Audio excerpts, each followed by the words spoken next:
All right, here we go again. Buckle up. See if we can figure this stuff out.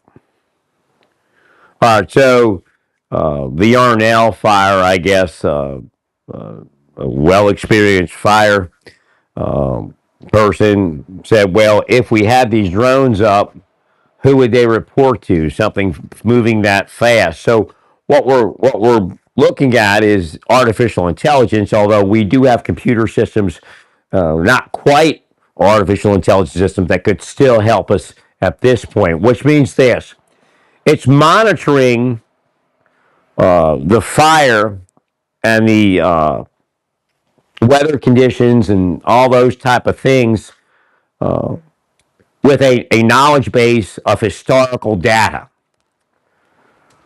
So it's actually predicting where not to be and where to be and where to respond and where not to respond.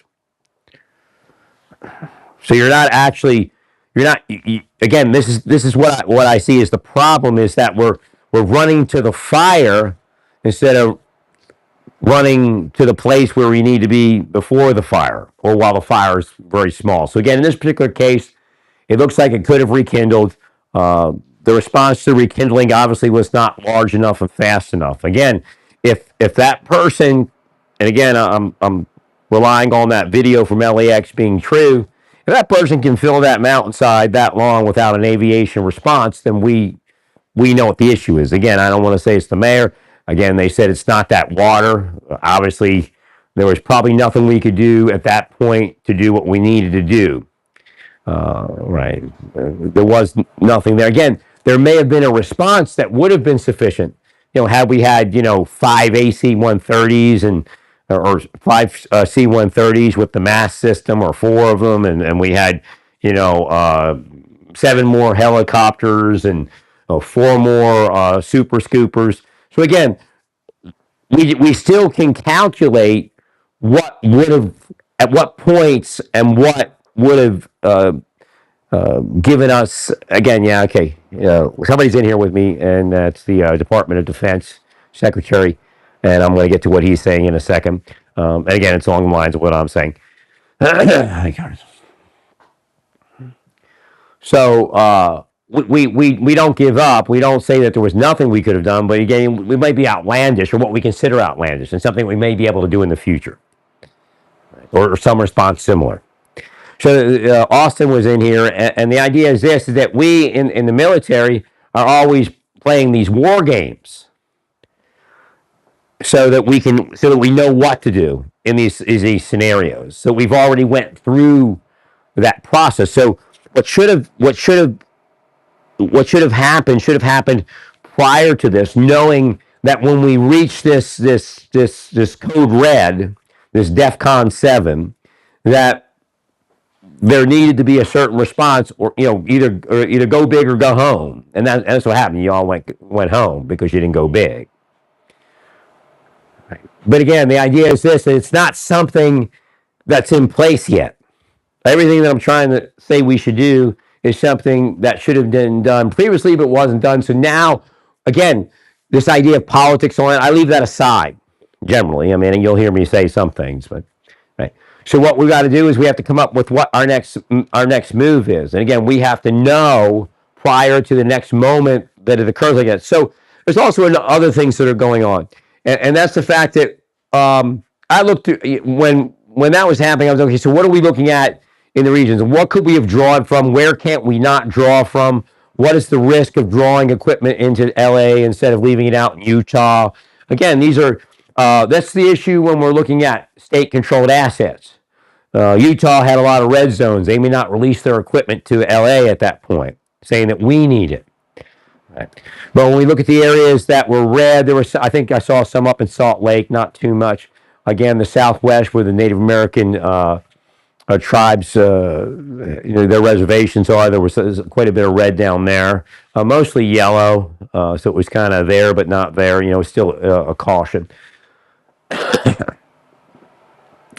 Well, the fact is that LA is a higher priority, and I hate to, I don't want to be political about it. And I'm not political about it, but people live there, Right. The areas that, and again, that's the other risk. You're living in an area that's a fire zone, like a flood zone, like you do in Florida, like you do in Georgia. I mean, we're running into these risks where these highly populated flood zones and fire zones are actually triggering, and we're having to rebuild, and it's very expensive.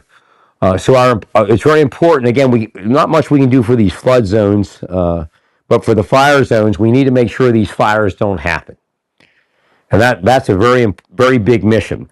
So what we see in a lot of these major fires, that are these big crisis fires, is we see this wonderful response after the fact, and I keep bringing that up. Because we need to get over that. We need to get that response in when the weather conditions say that it's about to happen. I believe every bit of those fires was overcomable with the right response. Now, does that response exist in the United States today? No, probably not. So we need to get to as close as we can to that perfect scenario.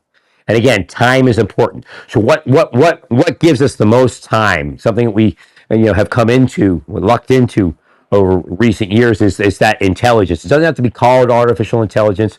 We also have information technology intelligence, where it doesn't have to be this grandiose artificial intelligence. It can predict things for us, and did actually. It was predicted that this could happen, but we didn't build a response into that prediction. So I don't know where all the aircraft are. I don't know what the condition of everything was, but sitting at the tarmac at LAX should have been enough to put that fire out. I understand the winds, but I just don't believe that it was unovercomable. If it is a rekindling, obviously, if we had a drone on site and it alerted us immediately, we could have sent something in. Again, we have to, the idea of having a fire drone only works so far. We have to have the other equipment. We have to have, C-130s. We have to have I guess KC-10 tankers, or I guess, are they KC-10 or KC-9? I think they're DC-9s and KC-10s. And then the other things, we got the super, I call it the super soaker, super scoop. So that's a very interesting aircraft. Maybe we can build on that. Reminds me of the de Havilland. I don't remember why. I don't know why, but I have to look that up. So we're not. We don't need to blame Gavin Newsom. We don't need to blame Alex Jones. We don't need to blame Elon. Again, that's the devil in the details. That's Satan. So we need to be inspired. We need, again, I'm a guy that dings being inspired, after the fact. But again, we're at that point where we need to do what I tried to get done years ago. And again, they're beating me up for doing this. And they beat me up for doing it. Or I could have been heavier on it. I think a drone would have done great. A fire drone that could have detected something, and then we would know. Also, like, oh, what do you think it is? I don't know. What do you think it is? I don't know. That's why I'm asking you. So again, if it was a rekindling, we would know because the drone would have recorded it. So that's a very easy one. That we have these automated drones that the fire departments carry, and when they put out one of these brush fires, they put the drone up, and the drone has patrol parameters. I'm not sure exactly what we want to do there, but it'll be semi-intelligent, I'm sure. Maybe some thermal imaging, some other things. Just see what we can figure out. What the best thing to do is to build into these fire drones.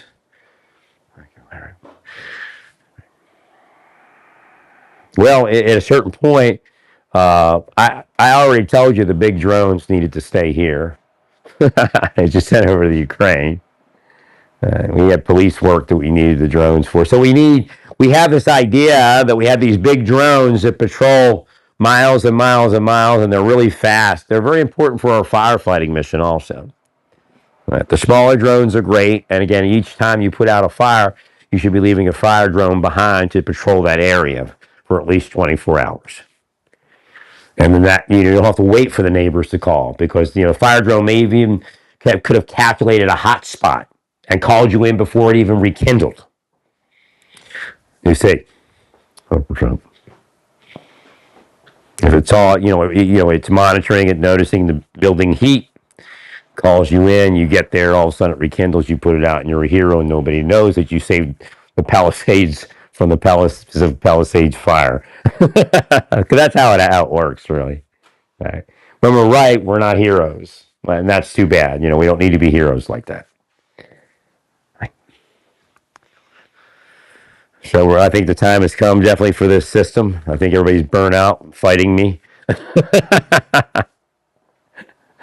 I'm definitely have had it with you all fighting me. And no good deed goes unpunished. So I think Trump is the perfect man to hire to appoint the first U.S. fire chief. I think that fits him perfectly. Thank you much. I think that's the type of thing I think we need to focus on. And it's going to save a lot of money, no matter what Bean Counter, Elon, and Vivek says.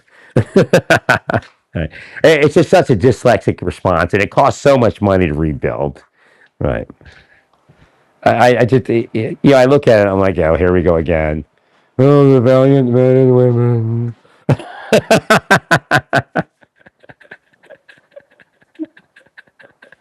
Yes, it also, here they come. Oh, yes, thank you for coming after the fact. So again, we want valiant men and women to not have to respond. Again, there was a lot of sadness, like tears, because it'll save lives. The system will save lives. It'll save fire people's lives. So again, spirits were really moving in the beginning of this, and I tried to just stop the tears. But when you're an empathic seer, you connect and feel, and people are crying because it's such a wonderful system for fire.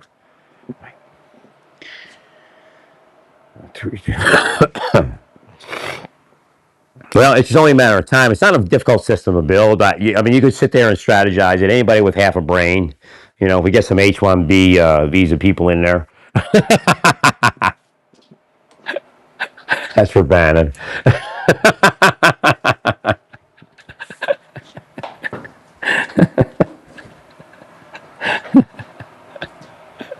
I don't even know if Janet's actually serious. like Alex Jones is hilarious. So. Gavin Newsom planted the fires.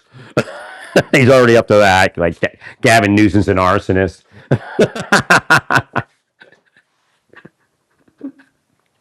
Well, he looks pretty good. Did he stop drinking or something? Get some plastic surgery? I don't know. Get him and what's that guy's name? Him and Gates go and get some of that Botox.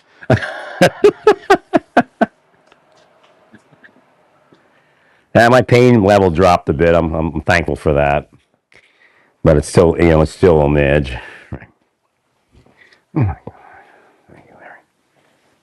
I actually had to take some cough medicine. I took it like 12 hours ago or something. I was I don't cough. I don't even know what it is. I think God's doing it. I just go. I'm like, what is this? And I should have like, oh, you need cough medicine. It's like I'm trying to clear my throat, but it's just like, I don't know. I have no idea what it is. Kind of scary, but I pay attention to it because I feel good. So I beat the COVID, except for the pain. All day I had that pain. Right. Thank you, Mary. That's why you're not supposed to do this to me. I've been disabled for decades. It's no joke. Thanks, Larry. So we're going to do it this time. I feel like it's something that Trump should do, and I think it's along. He's this New York guy. He's always been kind of New York's always been that kind of fire department thing, right? I think we a lot of things we argue about, a lot of things we fight about, a lot of things we say we want to do. But I think at this point, when we see every so many years these tragedies, and again the unspoken tragedies and things like that, we can do better. I mean, we're in the dark ages. Right, the fire response is dark ages. We can blame it on Karen Bass, we can blame it on Gavin Newsom, we can blame it on whoever we want, but that doesn't get us anywhere. We don't have that responsibility yet. Fire drones is the first part of it. We also need aircraft that we deploy. We need to augment the states. Right. But I think what I'm seeing from this point of looking forward to the point where the system is up and operational, that states won't worry so much about their own assets, which means this: they'll be more likely to lend those assets before an emergency. That's where, well, let's say LA comes up like it just did. Maybe Utah will send a plane out there or send a helicopter team or a couple helicopters instead of worrying about their own area, because they know we're all working together and we have this U.S. fire chief system. There'll be one U.S. fire chief and there'll be at least 6 or 7 assistant U.S. fire chiefs. And we'll have a national stockpile, which we already do. Again, I don't know what the C-130s do. I don't know if Biden sent those C-130s, but they look interesting. I was wondering if they would work there in any way. So again, we have the smoke jumpers and everybody else that's probably been deployed. Correct. Again, living in Santa Fe was interesting for me. I wish I wasn't attacked there by the deep state, because I would have really liked to have stayed there. I love the culture. I was big on Native American, big on Latino and Mexican culture. And then again, the smoke jumpers I met a couple of them. They lived where I lived because I could get a temporary place for month to month when the fires were in.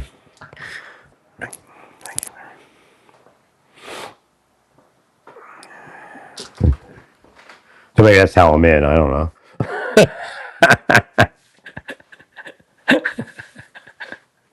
How people put me in, I don't know why.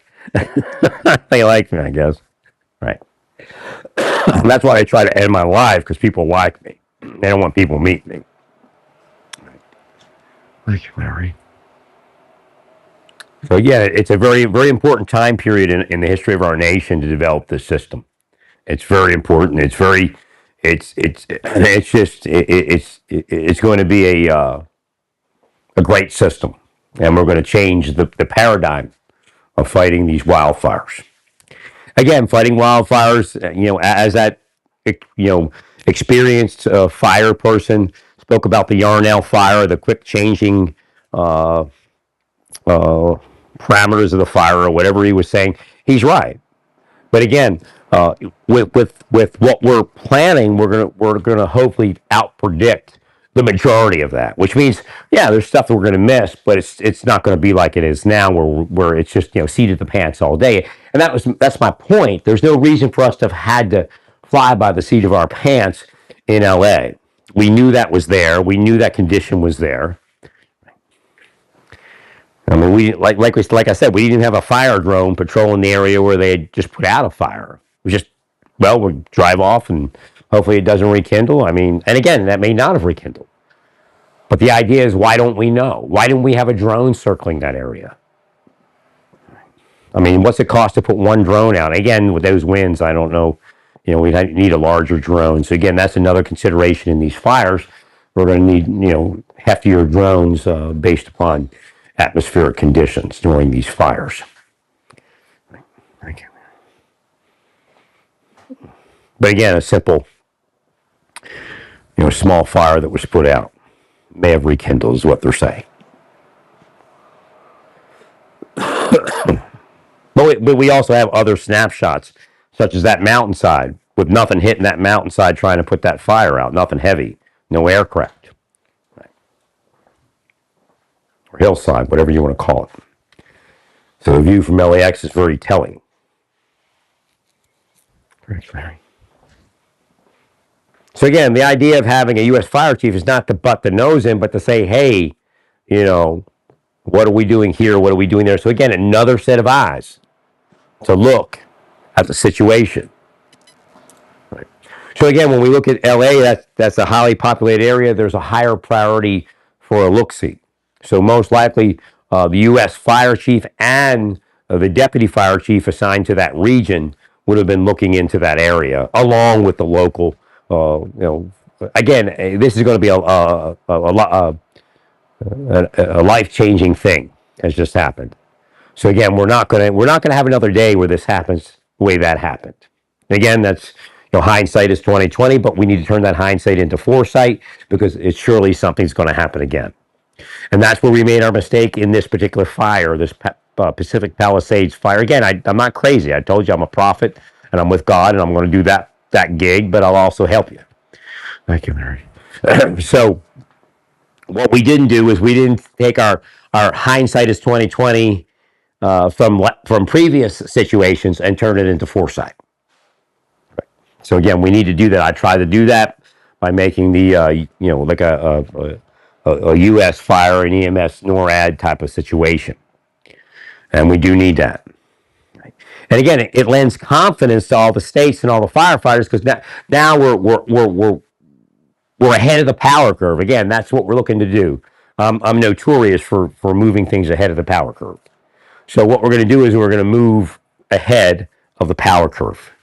And once we get ahead of the power curve, people are going to be really wanting to help each other earlier in the game.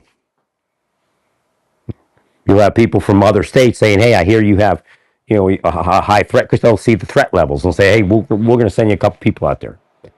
We'll send one of our helicopters, send one of our planes out there." Right? So we're not going to wait till after that fire comes up. We're going to be there to put that fire out with the other state, the other department.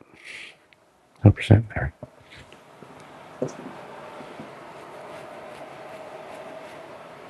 Again, what's going to happen is as I speak this, as we visualize it, as we move it forward, things will come in, more ideas, more H-1B visas will come up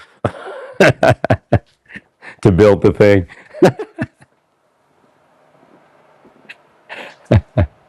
No, I think inside. I think with Bannon, I don't know if he receives, but I've told him. I've told him before too about that whole how to do the prison thing and how not to go to prison, but wouldn't listen to me. You just walk in there and don't say anything.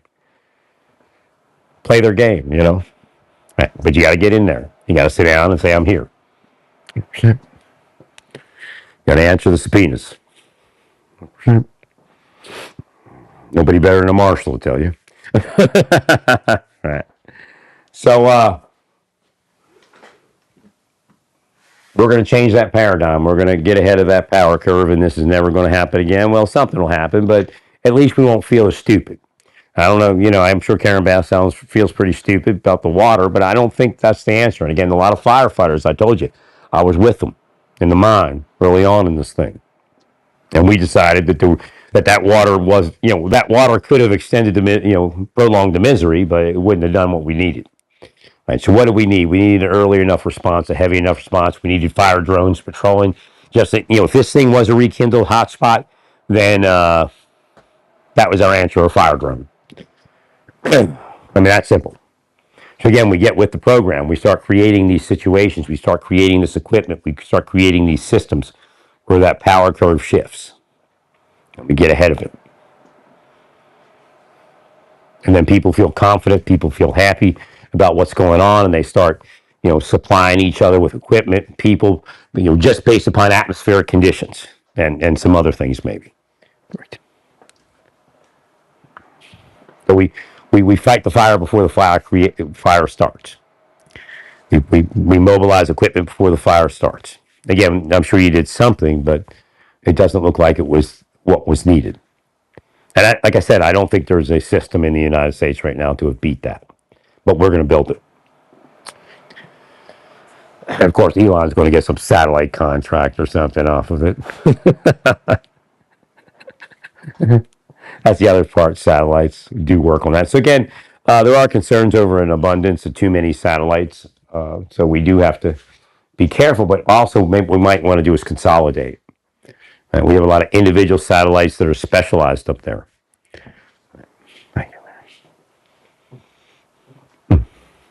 So if we can have one satellite do the work of 10, then we remove 10, 9 satellites. Right.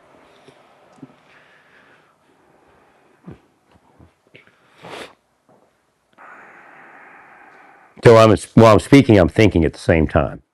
And I'm also creating, not projecting, but I'm metaphysically creating the space for this to exist. Right. Thank you, Mary.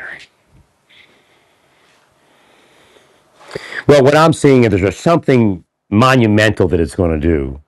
Like the fire is going to be something like just that's going on now, but we're going to actually stop it, and it's never going to happen. Like there's something in the future that's going to be a tragedy that will no longer be a tragedy based upon what we're doing with this system, as long as we keep moving and keep creating it and keep improving on it.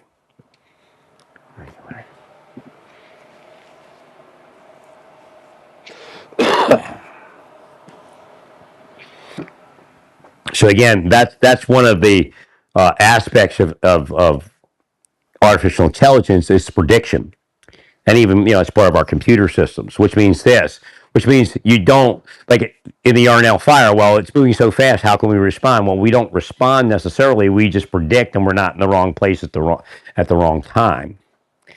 Right. Thank you, Larry.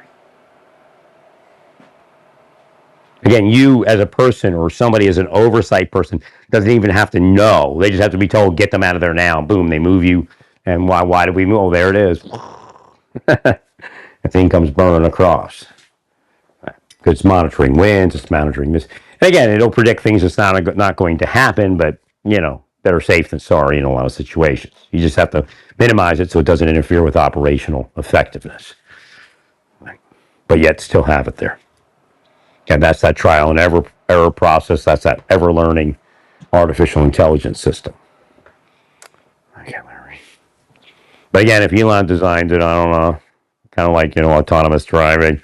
I mean, it's actually a monumental thing to design, but it's a big risk to field something like that.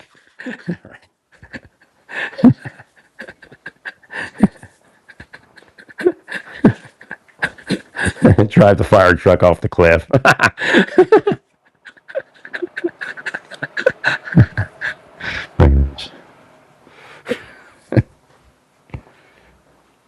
No, I mean, again, the risk of building an autonomous driving thing is huge. Right? So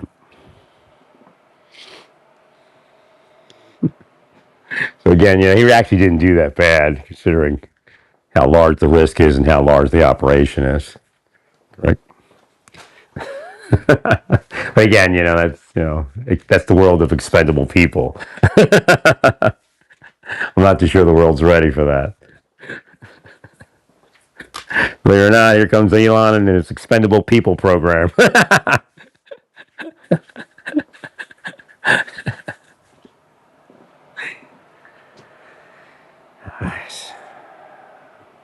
You guys need to pay me. You need to pay me fast so I can get someplace comfortable and live my life out in relative safety.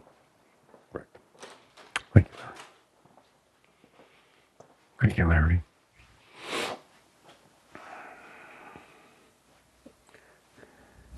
Well, when we get to, let's say, Bannon's argument of immigrant labor,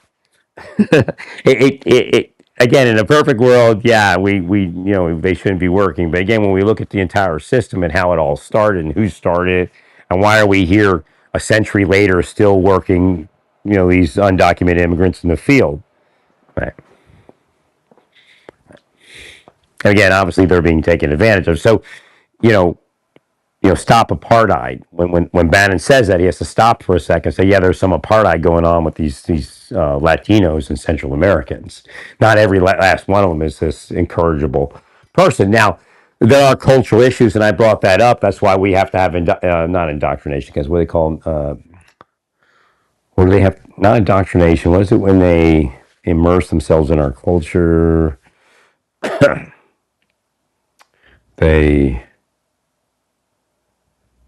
I can't remember, familiarization. I can't remember the word. But the idea is we have to have training because they do get drunk. In Mexico, you get drunk and you drive. And if you get in trouble, it's, minimal. In Mexico, if you have prostitution, and you don't get in that much trouble.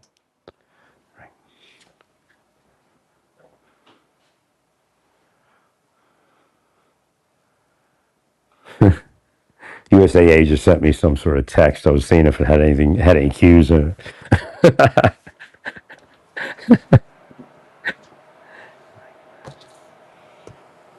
Well, so you're right. So again, you can hate the immigrant all you like, but some of these immigrants, it's apartheid for them. Right. Again, Homan has that focus. He knows that he's looking for these missing young people. Right. Sometimes they're kids, sometimes they're a little older because they've been here a while.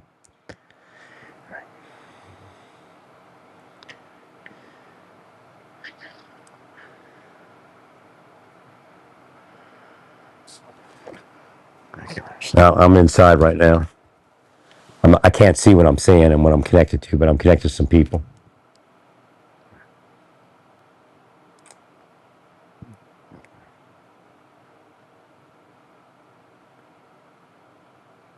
So we definitely want some of the immigrants to be our friends. We want them to understand that, if they are a victim and they can help us, then we can unvictim them. And they can be part of something that we're part of. That's important. I think Christine Noem be a good person to carry that message. I still think she, as far as Latino people are concerned, she might be able to provide that face. But again, if you want to use a Hispanic person, then that would be fine. Right? There's a lot of leaders within the Border Patrol that you could use. Right? I was just thinking on the feminine side would probably work there.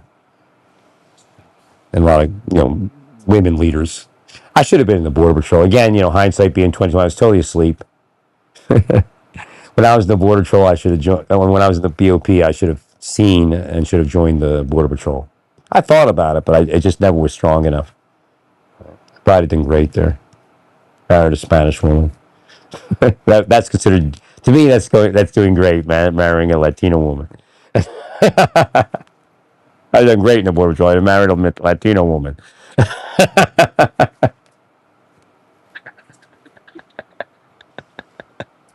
Believe me, I got friends that are Spanish women everywhere. It's inside. I don't know what they know me as. Some of them know me as me because I helped the Border Patrol so many times back in the day. Right? Like like the border. I was running up against the Bush administration for them. Right? So they were being railroaded.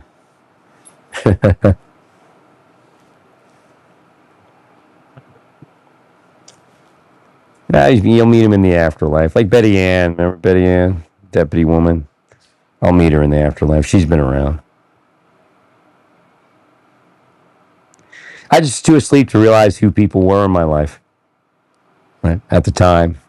Right. She died from, I guess, 9/11 cancer or something. But I mean, would you expect anything else up from her? You know. But so it's what I'm speaking about. She was an administrative employee in New York, and she used to actually go out on raids. And we learned her history while we were there, right? And she was becoming a deputy, a marshal, criminal investigator. Was in my class. There's a lot of that type of person, like a prior admin or prior military. And she was with some of the more colorful characters that were in the Marshal Service in the New York area at the time. They knew her. And, I think she's in our role-playing group for all the practical exercises. Of course, I didn't know anything. At a certain point, I found out she was dead. That she had died from 9/11 illness. But she was the type of person that was always out on something, even when she was an administrative employee. Right? She stayed engaged. Yeah, New York was crazy. They used to have administrative employees that would go out on these raids and wear raid jackets. And right.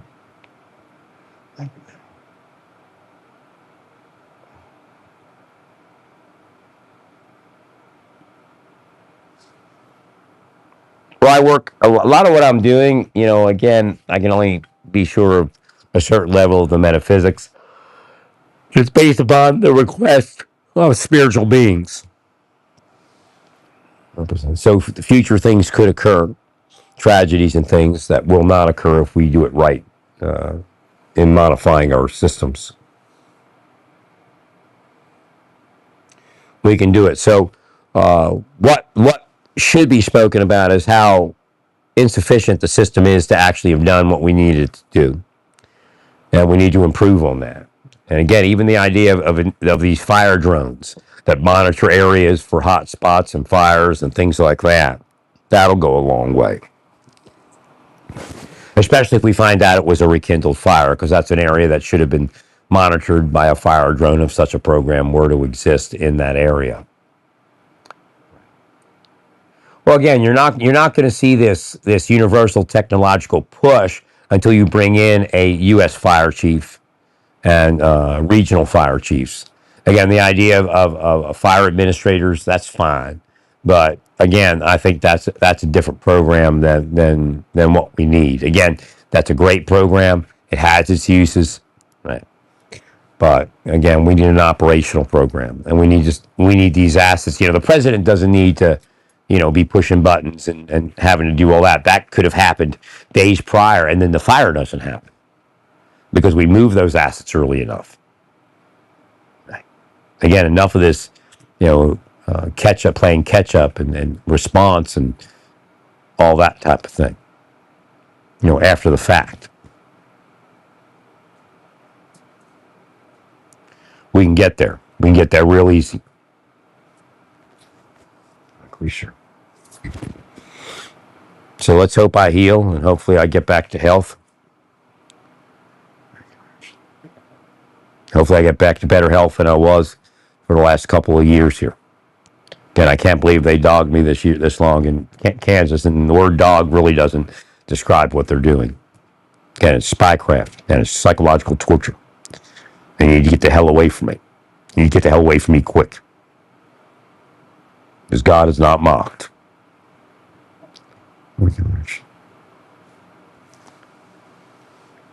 Thanks, sir.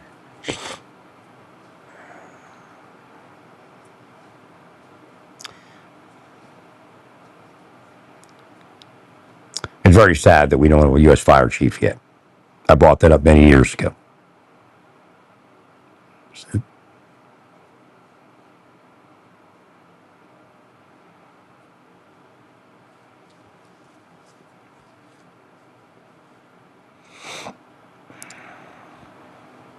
It just, that's an historical event. So again, that'd be great for Trump to come in there, sit in the House, you just start it right off the bat where you're going to appoint your U.S. fire chief, your deputy fire chiefs, and then you then they start the program. So again, the rest of the funding can come later. You just have enough funding to and again, the U.S. Fire Administration already exists. So again, they'll be working together. And so the framework already exists, but we need an official center. I'm not sure if there's something out west. I'm seeing something, kind of where NORAD is now, some area in that area. It could be any of those areas, Wyoming, California, Oregon. But I think that's where the base should be for the fire chief. Again, and it's not just for wildfires, but that seems to be where we need to focus right now. And we need to figure out something real quick. Even house fires. The fire department leaves a drone, and the drone patrols the house for 24 hours. And then the fire department comes back and picks up the drone. Again, it'd be an external patrol, but correct. There's a lot we can do. Take us out of the dark ages.